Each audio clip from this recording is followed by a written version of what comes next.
नमस्कार, स्वदेश न्यूज की खास पेशकश में आप सभी का स्वागत है। मैं हूं आपके साथ भागीरथ साहू।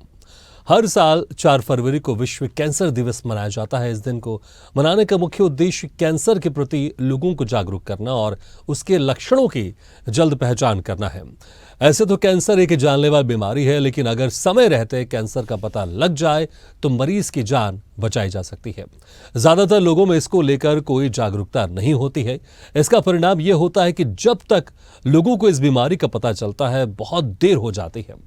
WHO के आंकड़े के मुताबिक 2022 में दुनिया में कैंसर के करीब 2 करोड़ नए मामले सामने आए और करीब 1 करोड़ लोगों को इस बीमारी के कारण उनकी मौतें हुई है। इनमें सबसे आम कैंसर स्तन, फेफड़ा, कोलन रेक्टम और प्रोस्टेट कैंसर है। वहीं भारत में वर्ष 2022 में 14 लाख से अधिक कैंसर के नए मामले सामने आए हैं, जबकि 9 लाख लोगों ने इस बीमारी से अपनी जान गंवाई है। रिसर्च एजेंसियों का यह अनुमान है कि 2050 तक दुनिया भर में कैंसर के लगभग 3.5 करोड़ मामले आएंगे। कैंसर को लेकर जागरूकता के लिए हर साल 4 फरवरी को विश्व कैंसर दिवस का आयोजन किया जाता है। 1 जनवरी के मुताबिक 2020 में लगभग 10 मिलियन लोगों की मौत कैंसर से हुई है, जिसमें ब्रेस्ट और लंग कैंसर के सबसे अधिक मामले सामने आए हैं। दुनिया में हर छठी मौत कैंसर के कारण होती है, जो हैरान करने वाली बात है। बता दें कि कैंसर से होने वाली 1/3 मौतों का कारण तंबाकू, हाई बॉडी मास इंडेक्स, शराब का सेवन, कम फल और सब्जियों के सेवन के साथ शारीरिक गतिविधियों में कमी है। वर्ल्ड हेल्थ ऑर्गेनाइजेशन के नए अनुमानों के अनुसार भारत में प्रत्येक 10 भारतीयों में से एक को अपने पूरे जीवन काल में कैंसर विकसित होने की संभावना रहती है। कैंसर की जांच और निदान के लिए सभी उपलब्ध परीक्षणों की सुझाव डॉक्टरों द्वारा किया जाना चाहिए।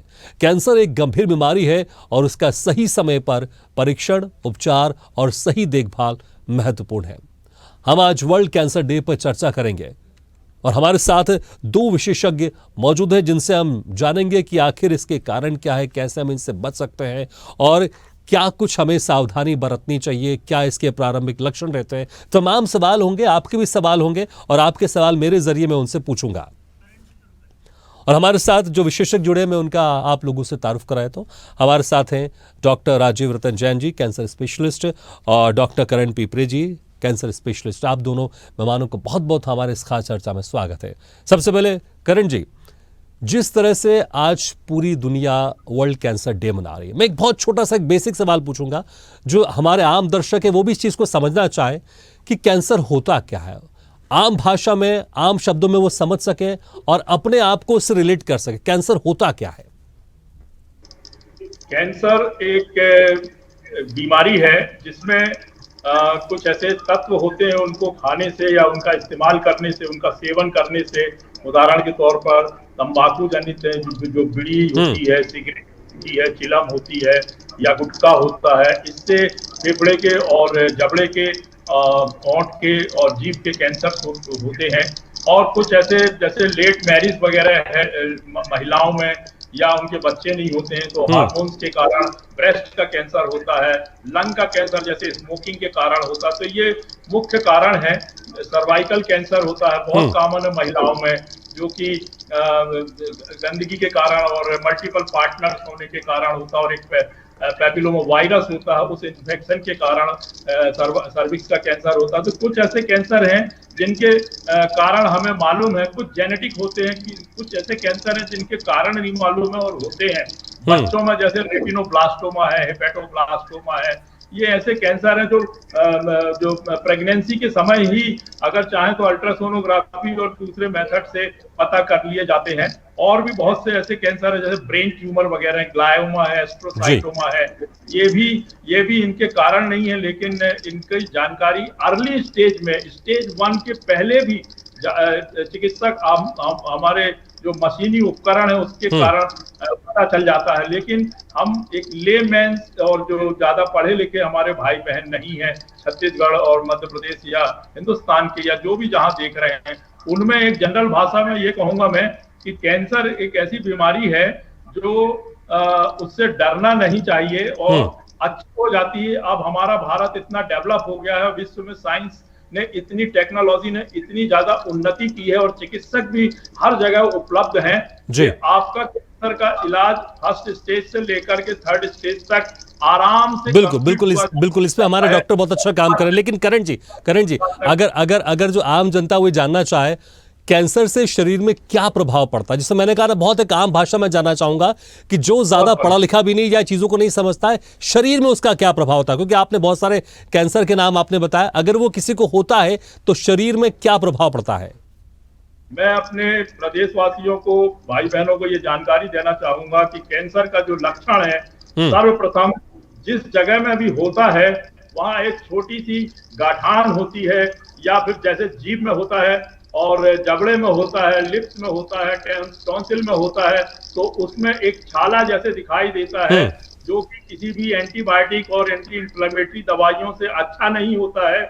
और कुछ समय के बाद में मरीज खुद डॉक्टर के पास जाता है कि करीब 2-3 महीने से हमें एक छाला है, फोड़ा है, जो दवाइयों के बाद भी अच्छा नहीं हुआ, या चिकित्सक खुद उसे रेफर करते हैं और डॉक्टर उसकी बायोप्सी या टुकड़ा लेता है और उसमें पाया जाता है अगर कैंसर, तो उसकी या तो सर्जरी होती है या रेडिएशन थेरेपी होती है या कीमोथेरेपी और इम्यूनोथेरेपी होती है, जो कंप्लीट ट्रीटमेंट है। और पेशेंट अर्ली स्टेज में यदि इन लक्षणों के साथ में पकड़ा जाता है तो मैं समझता हूं कि हमेशा के लिए उसका कैंसर अच्छा हो जाता है, ये मेरा विश्वास है, नंबर 1। नंबर 2, कुछ ऐसे कैंसर होते हैं जो गठानों में होते हैं, जैसे लिम्फोमा है, हॉजकिंस लिम्फोमा, नॉन हॉजकिंस लिम्फोमा है, या सेकेंडरी गांठ आती है लंग में, या आपके जो लैरिंग्स वगैरह में हाइपोफेरिंग्स है, टॉन्सिल है, उसमें अगर किसी प्रकार से कोई कैंसर पल रहा है तो गांठें इसमें आ जाती है। तो ये इसकी पहचान के हैं, और ये ऐसी गांठें हैं कि लोग समझते हैं कि ये टीबी हो गई है, तो डॉक्टर भी उनको सलाह देता है जांच के बाद में ये टीबी नहीं है। जांच करने के बाद जब कंफर्म होता है तो फिर वो डॉक्टर कैंसर के डॉक्टर के पास में भेजता है या रेडियोथेरेपी डिपार्टमेंट में भेजता है या जांच के लिए। और पेट सीटी और स्पेक्ट सीटी एक ऐसी न्यूक्लियर मेडिसिन की तकनीकी है जिससे कि उसका निदान हो जाता है। और जैसे पेट का कैंसर है, अतड़ियों का कैंसर है, तो अर्ली स्टेज में शुरुआत में उसमें से ब्लड जाता है, और ब्लड जाने से लोग परेशान होते हैं और चिकित्सक के पास जाता है तो उसका सोनोग्राफी है, सीटी स्कैन है, एमआरआई है, और पेट सीटी है, बायोप्सी है, और एंडोस्कोपी है। इस प्रकार से जांच करने के बाद में वो डायग्नोज हो जाता है। और मैं समझता हूँ कोई भी लक्षण है, अगर कैंसर होने का है तो 1 या 2 दिन में कंप्लीट जांच होकर के बायोप्सी रिपोर्ट तीसरे चौथे दिन डॉक्टर के हाथ में आ जाती है और उसका इलाज चालू हो जाता है। तो अर्ली स्टेज में इसकी डायग्नोसिस होना बहुत ही जरूरी है। लक्षण ऐसे ही हैं, गांठ हैं, छाले हैं, जो फोड़ा अच्छा नहीं होता है, ट्यूमर जिसको बोलते हैं, और ब्लीडिंग होती है, या बच्चेदानी का कैंसर है, बच्चेदानी के मुंह का कैंसर है, सर्वाइकल कैंसर है जिसमें सफेद पानी अर्ली स्टेज में जाता है। उसे अगर आप पकड़ लें, जांच हो जाए, गायनेकोलॉजिस्ट और कैंसर के डॉक्टर अगर उसकी जांच कर लें, बायोप्सी से कंफर्म कर लें, तो मैं समझता हूं कि स्टेज 1 के पहले उसकी जांच होकर के इलाज हो जाता है, या तो ऑपरेशन होकर बच्चेदानी को निकाल दिया जाता है। बिल्कुल आपने एक अहम बात की कि स्टेज 1 से पहले अगर हम इसको पकड़ लें तो ज्यादा बेहतर है, बहुत आसानी से इसका इलाज होता है। ठीक है डॉक्टर राजीव रतन जैन जी, अक्सर हमने देखा बहुत सारे केसेस में ऐसे होते हैं जो मरीज होते हैं वो 2nd या 3rd स्टेज में पहुंच चुके होते हैं, तब उनको पता चलता है कि हमें कैंसर है। ऐसा क्यों होता है? शुरुआती दौर में क्यों नहीं पता चल पाता है कि उनको कैंसर हो गया? क्योंकि अगर हम बाकी कुछ ऐसी बीमारियों को देखें, शुरुआती दौर में समझ में आता है कि ये बीमारी हमें हो रही है, लेकिन मैंने अक्सर बहुत सारे केसेस देखे हैं कि कैंसर 2nd या 3rd स्टेज में जाकर कभी कभी लोगों को समझ में आता है, और कुछ लोग को तो इतने लेट हो जाते हैं कि वो फिर क्योर नहीं हो पाते हैं। वो आखिर ऐसा क्यों होता है? हम कैसे पहचान पाए कि किसी भी जो शख्स है उसको कैंसर है और वो उसको कैंसर हो चुका है, और शुरुआती दौर में उसको कैंसर हम डिटेक्ट कैसे कर सकते हैं? देखिए, कैंसर जो होता है, कैंसर एक ऐसी बीमारी है जिसको हम लोग जल्दी पकड़ सकते हैं, पर हम लोग क्यों नहीं पकड़ पाते हैं? उसकी एक मुख्य वजह यह है कि हमारे देश में या हमारे लोगों में बीमारियों के प्रति जो जागरूकता या जो चेतना होनी चाहिए, जो बहुत ही कम है। अगर जैसे कैंसर होता है, कैंसर हमारे देश के 3 प्रमुख कैंसर हैं। जो सबसे प्रमुख कैंसर है मुंह का कैंसर, दूसरा प्रमुख कैंसर है बच्चेदानी का कैंसर, और तीसरा प्रमुख कैंसर है स्तन का कैंसर। जब हम देखते हैं कि मुंह का कैंसर, मुंह में छोटे से छाले होते हैं, और वो भी उन लोगों में जो तंबाकू खाते हैं रोजाना, जैसे 10-15 साल से तंबाकू का सेवन कर रहे हैं, बीड़ी सिगरेट का सेवन कर रहे हैं, उनको मुंह में छाले हो रहे हैं, उसके बावजूद भी वो डॉक्टर के पास तुरंत आ नहीं पाते हैं, जिस भी वजह से क्योंकि फाइनेंशियल वजह भी कई बार होती है कि वो सुदूर गांव से, जैसे हमारे छत्तीसगढ़ है तो अंबिकापुर से या जगदलपुर से रायपुर तक आने में उनको काफी फाइनेंशियल इश्यूज होते हैं, इस वजह से नहीं आ पाते हैं। एक ये वजह है। दूसरी वजह होती है कि अपने स्वास्थ्य के प्रति लापरवाही थोड़ी ज्यादा हो जाती है कई बार, क्योंकि उनको लगता है कि ठीक हो जाएगा, ठीक हो जाएगा। और सबसे प्रमुख वजह है जागरूकता की कमी है। दूसरा प्रमुख कैंसर जो है हमारे में, स्तन का कैंसर। अब अगर महिलाओं, एक चीज हमारे में होती है जिसको हम बोलते हैं ब्रेस्ट सेल्फ एग्जामिनेशन, मतलब स्त्रियां अगर अपने स्तनों का स्वयं जांच करना सीख जाए तो ये हमारे साइंस में कहा जाता है कि लगभग 90 से 95% कैंसर हम लोग तुरंत पकड़ सकते हैं, जो वेरी अर्ली स्टेजेस।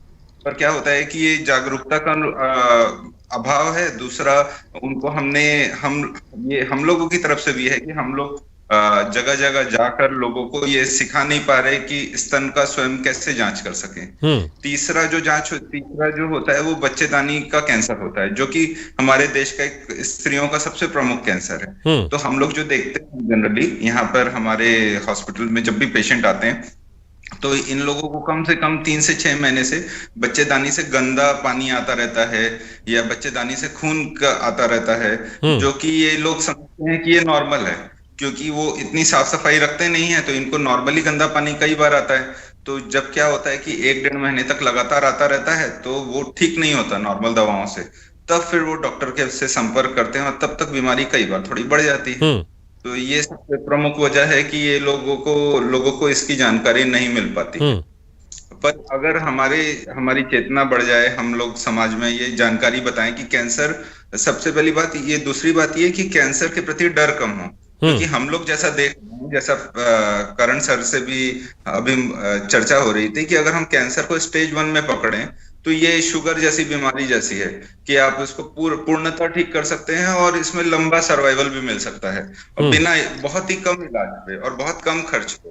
तो जो to success is early diagnosis. जितना अर्ली हम इसको पकड़ पाएंगे उतना बेहतर इलाज कर पाएंगे, उतना बेहतर रिजल्ट आएगा और उतनी ज्यादा अच्छे हम जीवन को बचा पाएंगे और अच्छी क्वालिटी जीवन को बचा पाएंगे। बिल्कुल बिल्कुल, मुझे लगता है कि शायद यही बहुत बेसिक सवाल है कि अगर कोई शख्स, व्यक्ति अगर शुरुआत में इसको पकड़ ले कि हमें कैंसर या डिटेक्ट हो जाए तो हम कई लोगों को इस गंभीर बीमारी से बचा सकते हैं। लेकिन फिर से करण पीपर जी एक अच्छा खासा स्वस्थ इंसान है, देखिए अगर ऊपर का कोई कैंसर है, अगर जैसे आपने कहा छाले हो जाते हैं, लेकिन कुछ कुछ कैंसर्स होते हैं जो शरीर के अंदर कभी कहीं मौजूद होते हैं, तो इंसान उसको नहीं समझ पाता। अगर ऊपरी हिस्से में अगर कहीं उसको कैंसर दिखाई दे रहा है वो समझ सकता है, मुंह के अंदर उसके छाले वो समझ सकता है, लेकिन मैंने कभी कभी लंग्स कैंसर जो होते हैं या ब्लड कैंसर जो होते हैं, तो कैसे फिर उसको समझे वो, और क्योंकि कैसे वो उसको डिटेक्ट कर सके। अगर वो एक स्वस्थ आदमी है तो फिर कैसे उन चीजों को वो समझ सकता है कि मुझे वो कैंसर है, क्योंकि हमारे देश में वो एक परिपाटी नहीं है कि हम 6 महीने में जाके पूरा बॉडी चेकअप कराए। जब इंसान की तबीयत खराब होती है तभी जाता है, मुझे लगता नहीं कि पूरी बॉडी चेकअप कराता है, जो उसको बीमारी होती है उसकी दवाई लेके खा लेता है वो। तो कैसे एक स्वस्थ आदमी समझ सके कि मुझे अब मेरी बॉडी में कैंसर के वो वायरस मौजूद है, इसलिए मुझे अब गंभीर होना पड़ेगा, सीरियस होना पड़ेगा। इसको लेकर क्या आप सजेशन देना चाहेंगे जो हमारे दर्शक देख रहे हैं? बहुत अच्छा प्रश्न है और काफी कुछ जानकारी हमारे डॉक्टर राजीव जी ने भी बताई है, लेकिन ये एक ऐसा इतना बड़ा प्रश्न आपने जो किया है कैंसर का, जैसे कैंसर का रोग है, यदि हम एक स्वस्थ आदमी को बोलेंगे या वो खुद ही कोई भी स्वस्थ आदमी अपने बारे में ये नहीं सोच सकता कि कि मेरे शरीर में कैंसर पल रहा है, जब तक कि कोई साइन सिम्टम या उसके लक्षण के कारण उसको कोई परेशानी ना हो। शुरुआत में यदि उसको कैंसर की बीमारी नहीं भी है तो समय समय पे आपको जांचें करवाना चाहिए। उसके पैकेज रहते हैं, ट्यूमर मार्कर्स होते हैं और स्क्रीनिंग टेस्ट होते हैं। जैसे डॉक्टर साहब ने अभी बताया था कि महिलाओं को अपने ब्रेस्ट का स्वयं का सेल्फ एग्जामिनेशन करना चाहिए। बाथरूम में अगर स्नान कर रही हैं या कपड़े चेंज कर रही हैं तो उस समय आईने में देख करके अपने ब्रेस्ट के साइज को देखना चाहिए कि कोई ऊपर नीचे या किसी गांठ के कारण तो नहीं है या स्वेलिंग तो नहीं है, कोई उनके जो एक्जिला है उसमें कोई गांठ तो नहीं है, गर्दन में कोई गांठ तो नहीं है, पानी तो नहीं आ रहा निप्पल से, यदि आ रहा है तो तत्काल ये पहचान का है अभी उसकी 0 में है और वो कैंसर पकड़ में आ गया, इन सीटू बोलते हो। तो और अगर पुरुषों में बात करें, पुरुषों में अगर कुछ सिम्टम्स हो कैंसर के तो वो कैसे इन चीजों को पहचान सकते हैं?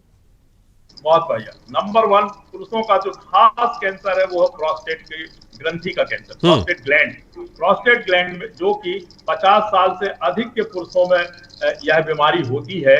और यदि उसे पेशाब में कोई तकलीफ होती है, पेशाब पूरी होती नहीं है और पेन होता है उसे, और कमर में भी दर्द होता है, तो स्टार्टिंग के लक्षण तो यही है।